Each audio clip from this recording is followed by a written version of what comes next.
이게 참 내성 발톱이 아픈 게 이게 신발을 이렇게 딱 신다가도 너무 아프고, 이거 겪어보지 못한 사람은 몰라요. 내성 발톱의 통증과 이런 불편감이. 발톱을 망치로 때린다고 생각을 해보세요. 얼마나 아파요. 생각만 해도 끔찍하죠. 오늘은 내성 발톱에 대해서 설명을 드려보도록 할게요.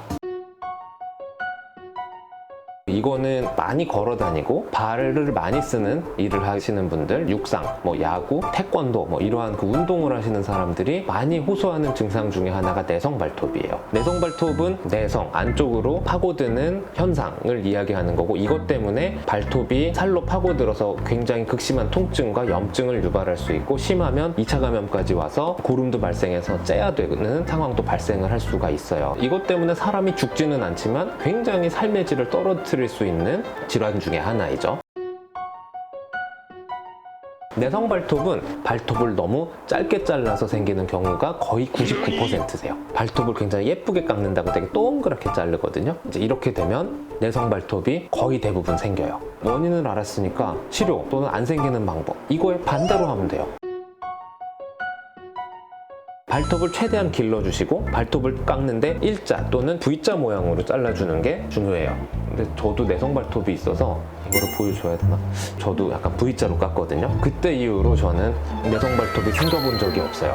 근데 이거 얘기하면 우리 병원 안 오면, 내성 발톱 환자 안 오면, 그래도 저는 의사기 때문에 여러분들의 치료에 도움을 줘야 되겠죠? 브라보. 나 여기 막 발 보여주는 건 처음인데? 이렇게 보면은 이렇게 V자로 잘랐죠? 이렇게 잘라주면은 내성 발톱이 안 생겨요. 그리고 보통은 요 라인으로 바짝 잘라주는데 저는 조금 길러요. 발톱의 요 동그란 선보다 바깥으로 나오게끔. 이렇게 하면 내성 발톱이 안 생겨요. 척하면 척. 그래서 여러분들에게 제 발톱까지 보여드렸네요. 내성 발톱은 이런 식으로 유지 관리만 하면 거의 생길 리가 없어요. 근데 이미 내성 발톱 때문에 염증이 생기고 발톱 주위가 붉은 사람들은 어떻게 해야 되냐, 이 부분에 대해서 설명을 드릴게요.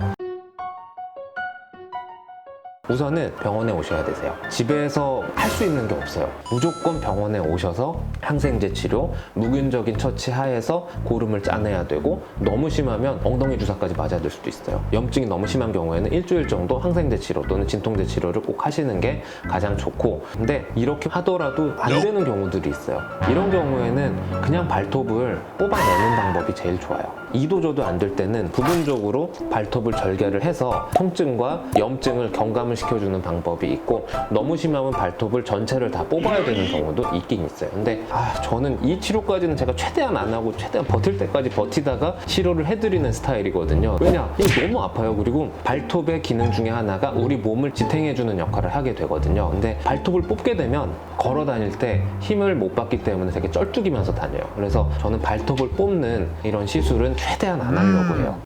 이거 곤란한데. 요새는 또 보존적인 치료 중에 형상기억 합금을 통한 내성 발톱을 치료하는 방법이 있어요. 그러니까 곡선 형태의 금속을 발톱에 걸어서 이렇게 파고드는 걸 이렇게 쫙 당겨주는 치료가 있거든요. 그러니까 이러한 방법도 비보험 시술이긴 하지만 실손보험이 있으시면 청구가 다 가능한 비보험 시술이어서, 그래서 이런 시술도 가끔은 하기는 해요. 근데 하지만 최대한 이런 시술을 안 하는 게 좋잖아요. 안 하고 보존적인 치료로도 좋아질 수 있으면 그 방법이 가장 좋잖아요. 그렇기 때문에 발톱을 평평하게 또는 V자로 깎고 최대한 발톱을 길러달라고 이야기를 드리고 싶네요.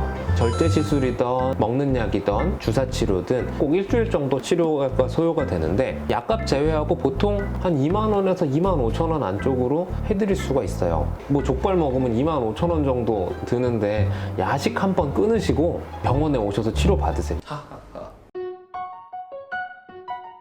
항상 내성 발톱은 치료 이후에도 어느 정도 그 생활 습관이 변경이 되지 않으면 재발이 굉장히 흔하거든요. 그렇기 때문에 예방이 중요해요. 그래서 이야기 드렸듯이 동그랗게 자르는 것보다는 일자로 잘라주시고, 내성 발톱이 너무 걱정이 되시면 V자로 잘라주시는 게 중요해요. 그리고 웬만하면 발가락이나 발에 압력을 주는 행위는 좀 피하시는 게 좋을 것 같고, 근데 어쩔 수 없이 많이 걸어야 할 경우에는 발톱 관리를 꼭 하시는 게 추천을 드리고요. 그래서 저는 여러분들의 내성 발톱을 치료하고 예방하기 위해서 끊임없이 노력하도록 하겠습니다. 감사합니다.